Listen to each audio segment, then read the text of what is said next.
FIFA's foundation has always been based on two things: presenting a fun, free-scoring game of football and unparalleled authenticity. FIFA 19 takes a small step forward in terms of the former, adding a handful of gameplay tweaks that refine the well-trodden FIFA formula rather than reinvent it in any significant way, but a huge stride forward with the latter, thanks to the inclusion of the Champions League.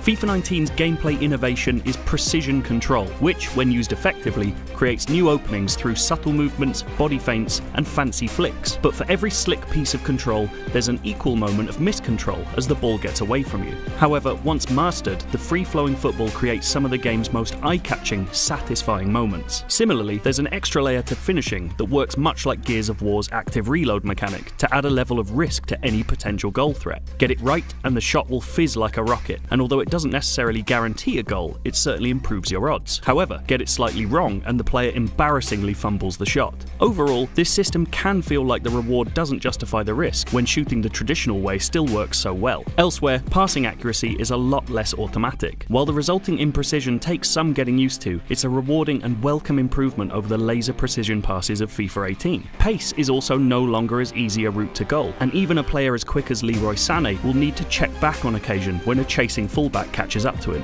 This puts more emphasis on finding and using space properly, rather than relying on a player with 96 sprint speed to win matches. Strength is also now a much more useful tool for winning and keeping possession of the ball, but as a result, the agility stat feels slightly sidelined. This slower pace results in a much more robust game of football, and ultimately a much more authentic one, befitting of FIFA 19's lavish presentation.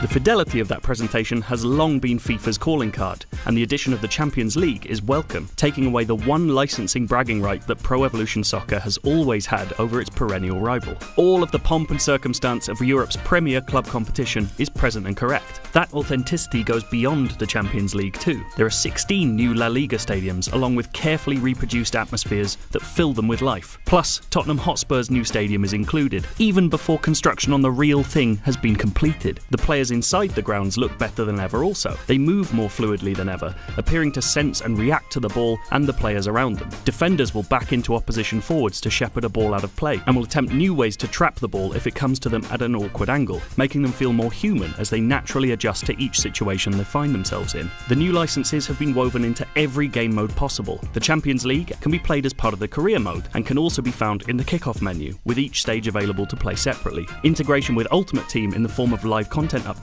is promised as well.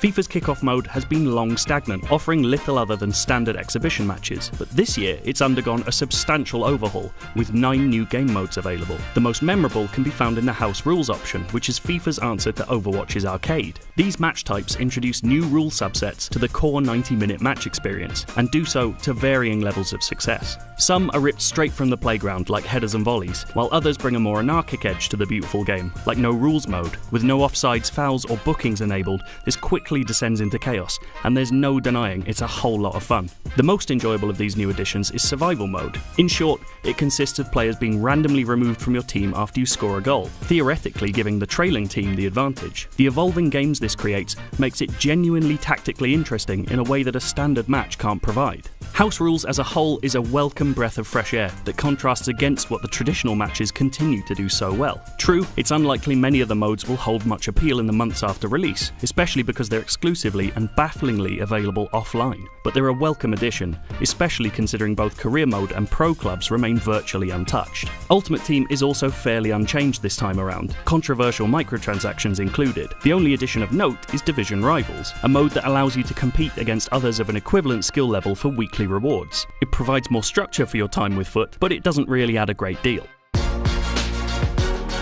The Journey also returns once again, now in its 3rd year of Alex Hunter's story, with a 16-hour campaign that's more soap opera than Sopranos. The Journey Champions tells 3 separate storylines, one for each of the 3 protagonists, as they tackle their own challenges. Alex the Galactico is adjusting to stardom in Madrid, his teenage sister Kim's battling between being a World Cup star and finishing her schoolwork, and Danny Williams, a parody of a Premier League footballer, is at odds with the people that surround him. This story, which can be played as one complete interwoven narrative or split split into 3 separate threads, is bookended by some of the most compelling scenes in any of the Journey modes so far, but suffers from a second chapter that's way too bloated and is crying out for some variety. It's especially disappointing that none of the new House Rules modes found their way into the mix. Disappointingly, choices you make seem without consequence, with key decisions having little impact. In truth, it's a heavily scripted story hidden behind a thin veil of choice, both on and off the pitch.